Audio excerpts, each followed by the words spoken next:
Hola, yo soy Luis Paulino Vargas Solís y les saludo muy cordialmente. Voy a compartir con ustedes un video donde vamos a hablar de temas relacionados con la situación fiscal del gobierno de Costa Rica, la deuda pública, las tasas de interés, los pagos por intereses de la deuda. Un video que me lo inspiró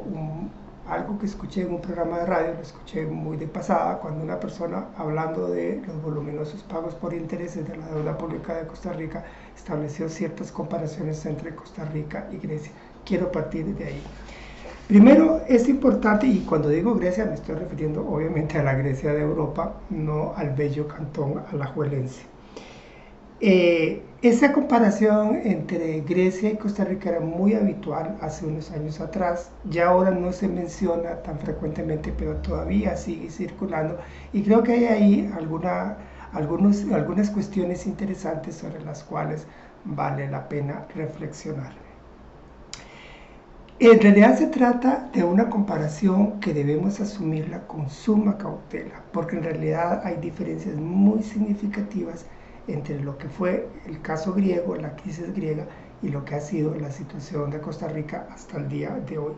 Empecemos por recordar que en Grecia hubo una deliberada falsificación de los datos, la cual fue realizada por el gobierno conservador de Konstantinos Karamanlis, y para lo cual contó con la colaboración cómplice y delincuencial de uno de los grandes gigantes de la banca de inversión de Nueva York, el banco Goldman Sachs. Cuando Giorgos Papandreou ganó las elecciones, Giorgos Papandreou del Partido Socialista ganó las elecciones en 2009 y llegó al gobierno griego,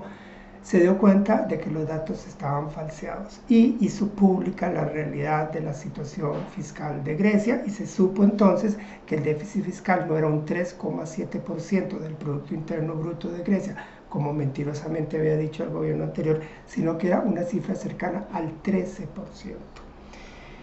No solamente había ahí una mentira, que dichosamente en Costa Rica no hemos pasado por algo tan estruendosamente escandaloso como eso en ningún momento, pero es que además el déficit griego, ese déficit cercano al 13%, era mucho más alto del déficit fiscal que en cualquier momento hayamos tenido en Costa Rica. De hecho, en el periodo reciente, el nivel más alto del déficit fiscal se alcanzó en el año 2020, en el contexto de la pandemia, y fue más o menos un 8%. Pero además resulta que los niveles de la deuda pública griega siempre fueron muchísimo más altos, siguen siendo muchísimo más altos que en Costa Rica.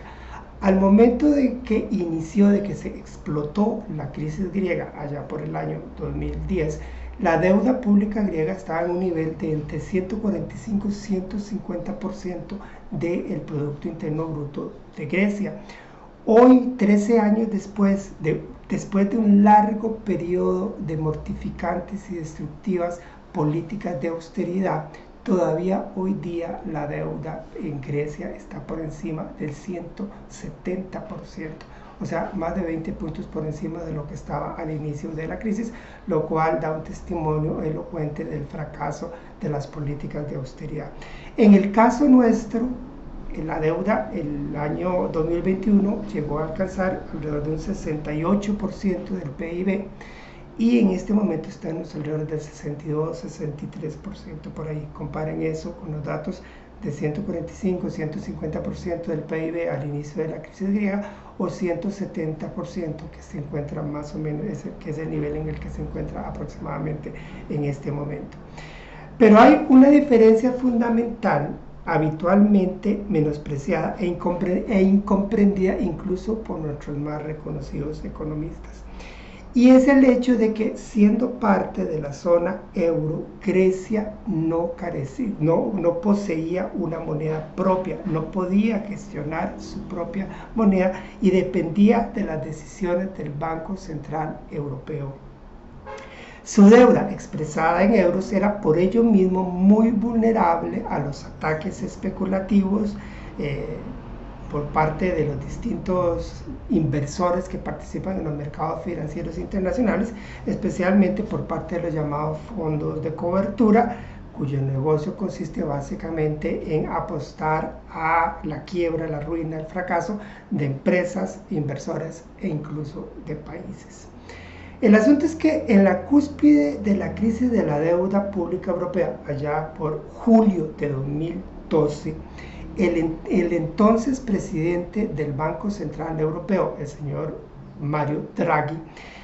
se dejó decir una frase, digámoslo así, las palabras milagrosas que las expresó en una conferencia de prensa en Londres en julio de 2012,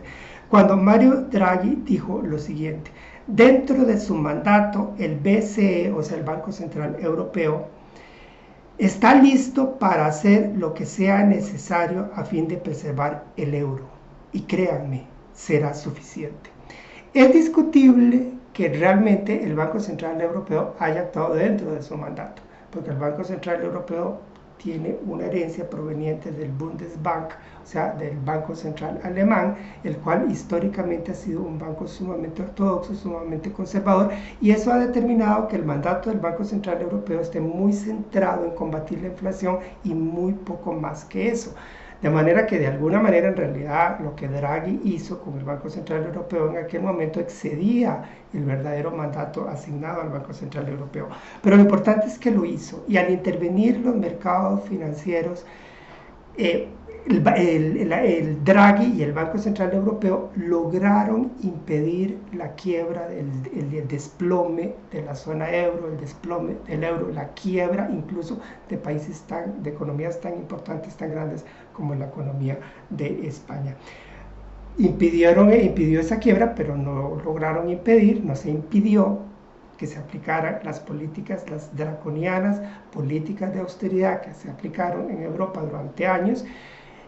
que prolongaron la crisis y la agravaron de una forma completamente innecesaria. Aunque maltrecha y golpeada, Costa Rica tiene su propia moneda, y ese detalle parece que no le prestamos la atención y la importancia que se merece. Tenemos el colón, y nuestra deuda pública todavía está en su mayor parte expresada en moneda nacional, en colones. El 75% de la deuda de Costa Rica, de la deuda pública de Costa Rica, está expresada en dólares. Si bien tal vez debemos reconocer que la baja que ha tenido el dólar en los últimos 14, 15 meses ha impactado favorablemente en la cuantificación de la deuda, porque la parte de la deuda que está en dólares a la hora de traducirla a colones se desinfla, se disminuye a raíz de esa fuerte baja de más del 20% que ha tenido el dólar desde finales de junio del año pasado hasta la fecha actual. Si el dólar, si la tasa de cambio dólar colón en este momento estuviera en el nivel en que estaba a finales de junio de 2022, la deuda no sería, la parte de la deuda en colones no sería un 75% del total de la deuda, sino alrededor de un 73%, un poquito menos. Y la deuda como porcentaje del PIB estaría un poco por encima de lo que está en este momento. Si en este momento está en 62-63%, con un dólar al nivel que estaba en junio de 2022, la deuda estaría en alrededor de un 65-66%. Pero bueno, el caso es que la mayor parte de la deuda está en colones, y eso nos ha preservado de los ataques especulativos por parte de esos agentes financieros que se mueven en los mercados internacionales. Pero contradictoriamente, esas arremetidas especulativas no han estado ausentes, porque se han ejercido dentro de la propia economía costarricense. En el contexto de la economía costarricense se han vivido ese tipo de presiones, cuando de una u otra forma se ha presionado sobre el Ministerio de Hacienda para que a la hora de colocar bonos de la deuda pública los ofrezca con tasas de interés más rentables. Y es un hecho que a lo largo de los años, históricamente, hemos pagado tasas de interés irrazonablemente altas sobre la deuda pública. De hecho, si uno se fija en los datos y se pone a sacar un poquito de cuentas, se da cuenta que el año pasado, 2022, estuvimos pagando tasas de interés sobre la deuda interna en el rango de aproximadamente el 8% o incluso un poco más del 8%, lo cual resulta una verdadera locura.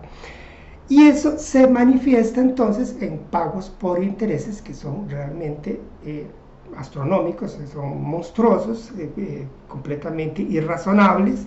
De hecho, en el bienio 2021-2022, si uno suma la totalidad de los pagos por intereses de 2021 más 2022, se da cuenta que pagamos por concepto de intereses una cifra cercana a los 4 billones de colones, o sea, cercana a 4 millones de colones.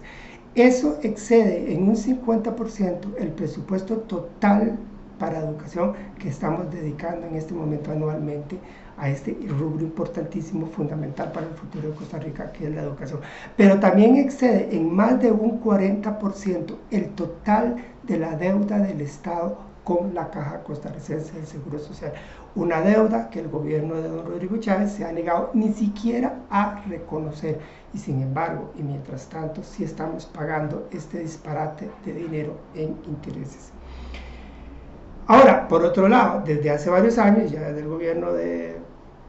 Carlos Alvarado, a lo largo por lo menos de 5 años, ha venido siguiendo una política que consiste en recurrir a deuda externa bajo la justificación de que la deuda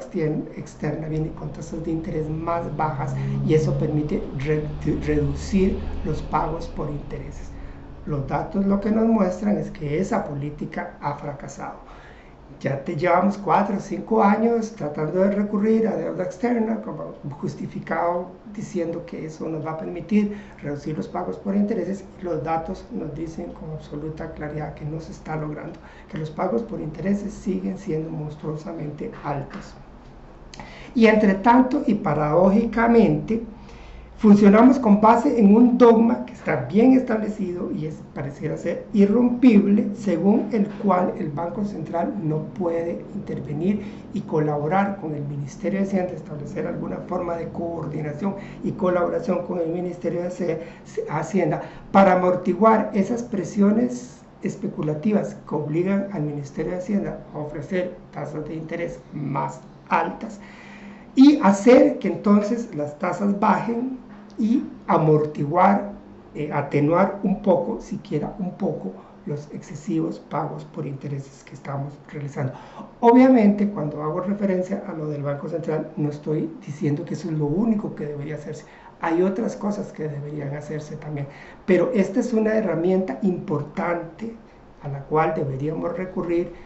la colaboración Banco Central, Ministerio de Hacienda, la intervención, una intervención bien calculada, razonablemente medida, para que el Banco Central, digámoslo así,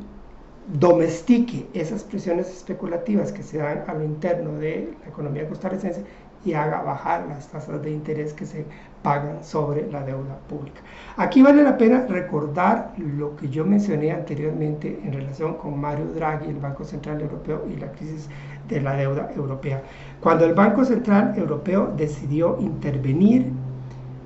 y esa intervención a fin de cuentas salvó la zona euro,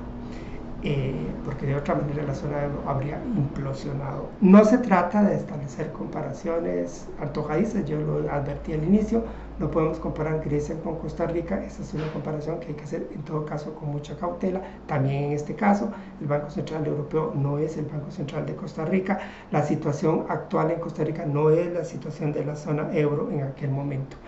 Pero sí es importante rescatar ese detalle. El Banco Central potencialmente tiene herramientas que podrían contribuir a hacer que las tasas de interés bajen a nivel más razonables y a que los pagos por concepto de intereses de la deuda se reduzcan. Sin embargo, hay ahí como una especie de espectros ideológicos que paralizan la acción, que bloquean la posibilidad de actuar, y entre tanto el país, paralizado por esos aspectos ideológicos, está pagando un costo altísimo en sus pagos, por concepto de los montos por intereses que tenemos que desembolsar mes a mes y año con año. Pero todavía hay un segundo detalle que no podemos pasar por alto, que es el estrepitoso fracaso de las políticas de austeridad en Grecia. De nuevo, no se trata de hacer comparaciones simplonas. En el caso de Costa Rica también se aplican políticas de austeridad no tan brutales, no tan draconianas como las que se aplicaron en Grecia, y ciertamente nuestra situación no es comparable a la de Grecia era ciertamente muchísimo más grave. Pero hay un detalle fundamental que ahí tenemos que subrayar y que no debemos olvidar. Las políticas de autoridad fracasaron en Grecia, las políticas de austeridad fracasaron en Grecia y están fracasando en Costa Rica y nos están comportando costos e implicando daños muy elevados. Sin embargo, también aquí hay fantasmas ideológicos que nos tienen dominados y que no permiten y que nos tienen en una camisa de fuerza y no nos permiten replantear las cosas y buscar opciones que permitan a Costa Rica superar esta situación de una manera que resulte más beneficiosa para la población costarricense y para el futuro del país. Muchas gracias por la paciencia y la atención. Hasta luego.